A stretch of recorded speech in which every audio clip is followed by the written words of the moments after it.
You might be doing the responsible thing with your money, and that's exactly why you're going to be broke at 65.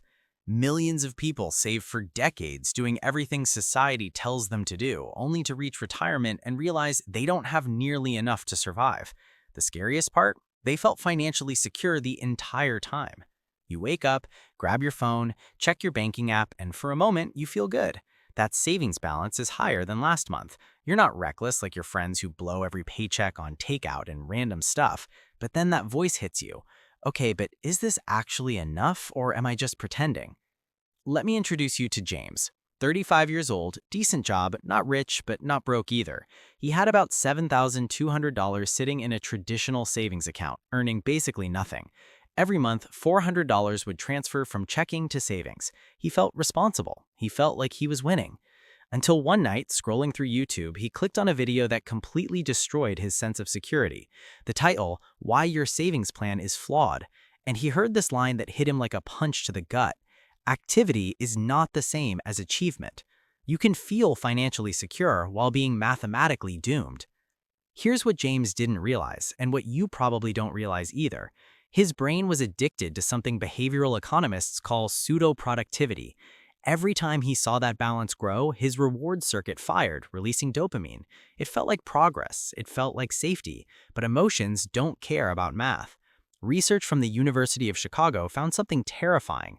People with automated savings transfers feel more financially secure than those without them, even when their net worth is identical.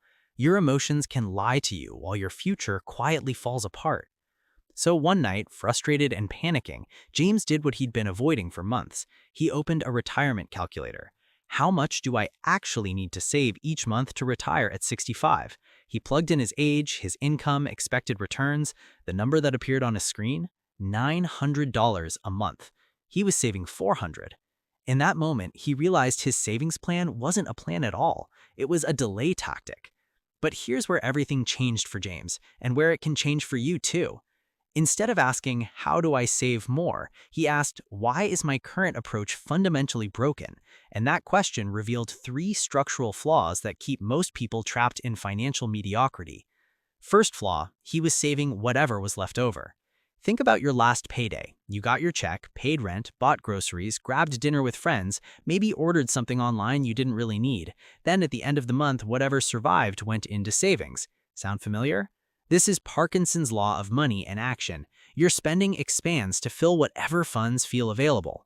Harvard Business School found that people who use this save the leftovers method accumulate 46% less wealth over 20 years than people who save first with identical incomes. So James's first transformation was brutal but simple. He flipped the sequence. The day after his paycheck hit, a fixed amount moved automatically to savings. No debate, no I'll see what's left. It became a bill, non-negotiable. At first, it was $200. Then, by cutting other areas, he pushed it to $400. Here's the crazy part. He didn't feel poorer. His brain just adapted. His lifestyle quietly shrank to fit what remained. When you pay yourself first, your money stops being this random puddle you splash around in and becomes a system. But there was a second problem.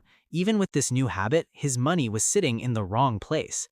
James had everything dumped into one regular savings account, earning 0.46% interest.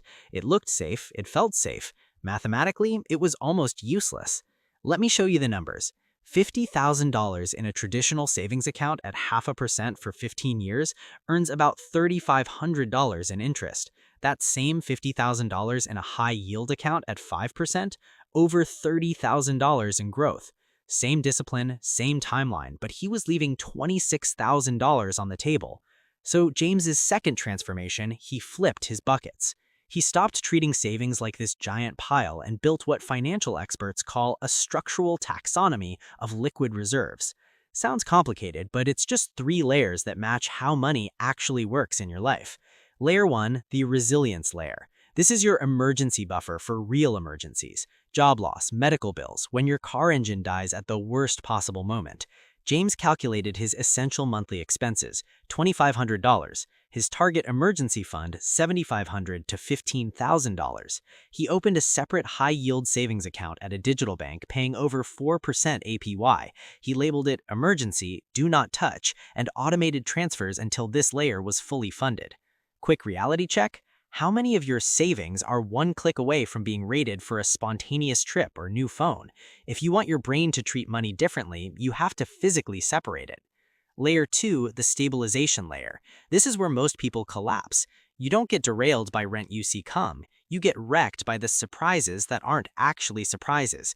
Car repairs, holidays, annual subscriptions, that wedding you forgot you agreed to attend. Most people call these emergencies. They're not. They're called life.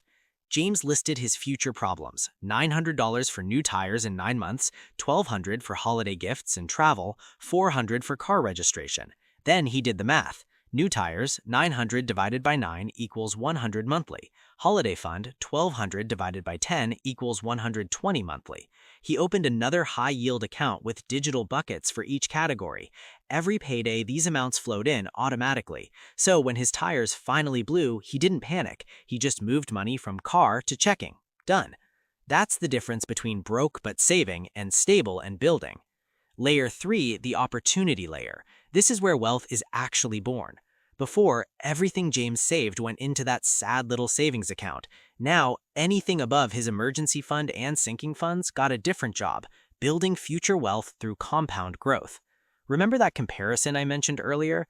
Two 32-year-olds, both saving $400 monthly for 30 years. Person A leaves it in a savings account at 0.5% and ends up with $122,000. Person B invests it in index funds averaging 7% and ends up with $440,000. Same $400, same discipline, a $217,000 difference just from choosing the right vehicle. James increased his 401k to grab his full employer match. He opened a Roth IRA and automated monthly transfers into low-cost index funds. Not random stock picks or crypto gambles, just boring, powerful index funds that track the broader market. But structure alone wasn't enough. There was still a hidden leak in his system. One night, James pulled 90 days of bank statements and highlighted every recurring charge: music streaming, video platforms, a gym he never visited, cloud storage, some app trial that turned into a $14.99 monthly charge, software from 3 jobs ago. It added up to over $180 monthly. Here's the terrifying part. The average American thinks they spend about $86 on subscriptions, but actually spend over $219. James ran what he called a subscription audit. He circled everything unused for 2 months. Brutally honest rule: if you're not using it, it dies. He rotated streaming platforms instead of paying for 3 simultaneously. He downgraded to ad-supported tiers where possible. He used virtual cards with limits for free trials to prevent zombie charges. Result: he freed up over $120 monthly. But here's what separated him from people who just save some money. Every time he killed a subscription, he immediately redirected that exact amount into his automated savings system. Now, here's the part that changes everything: targets. For years, James was saving for the future. Sounds responsible, feels good, but it's garbage. That's like saying you're going to the gym for health. Okay, but what? Lose 10 kilograms? Run a marathon? Without a target, you can't train, you just wander. People with specific written goals are 42% more likely to achieve them, not because of magic, but because specifics force math. James broke his life into 3 clear targets: $10,000 emergency fund by 18 months, $12,000 for a house down payment in 3 years, enough retirement savings to replace 70% of his income by 65. Then he ran the math backwards. 10,000 minus his current 3,000 equals 7,000 gap. 7,000 divided by 18 equals about $490 monthly for emergencies. 12,000 divided by 36 equals $433 monthly for the house fund. Retirement? The calculator said $900 monthly total across all accounts to stay on track. Was that comfortable? No. Was it clear? Absolutely. And clarity is dangerous because once you see the gap, you can't unsee it. You either fix it or admit you're okay with failing. 6 months into this new system, everything felt different for James. No more pretending, no more vague hopes. He knew exactly how long each goal would take. His emergency fund climbed steadily. Car repairs stopped being financial grenades. His retirement accounts actually looked like a future instead of a suggestion. But here's the real transformation. This wasn't just about numbers, it was about identity. Before, James saw himself as someone who's pretty good with money. That sounds positive, but it was a trap. When that identity was challenged, like when a retirement calculator gave bad news, his brain wanted to ignore it. Once he shifted to, I'm the kind of person who takes care of my future, no matter how uncomfortable the truth is, everything else followed. He stopped needing motivation. He built systems. He became someone who audits subscriptions twice yearly, reruns the math when income changes, and never confuses activity with achievement. So where does this leave you? If you've been saving for years and still feel stuck, it's not because you're broken. It's because the system taught you to feel good about the wrong things. You were taught to save whatever's left, park it in low-yield accounts, call it responsible, and never run the numbers. So here's a simple savings plan that actually works. Pay yourself first with a fixed amount, not whatever survives. Split your money into 3 layers: resilience for emergencies, stabilization for known future expenses, and opportunity for long-term wealth building. Put each layer in the right vehicle: high-yield savings for short-term needs, investments for long-term goals. Kill subscription creep and redirect freed cash automatically. Set specific written targets and run the math backwards so you know exactly what enough looks like. Then repeat quietly for years. You don't need a race to start. You don't need to be perfect. You just need to stop playing the emotional game and start playing the mathematical one. Here's what I challenge you to do tonight, not someday. Write down 3 numbers: your emergency fund target, 1 short-term goal, 1 long-term goal. Then ask, what's one automatic transfer I can set up this week that moves me toward those goals, even if it's only $20? Because once your money has a job, your future finally has a chance to show up. If you want help building this layered plan step by step, hit subscribe and check out the next video.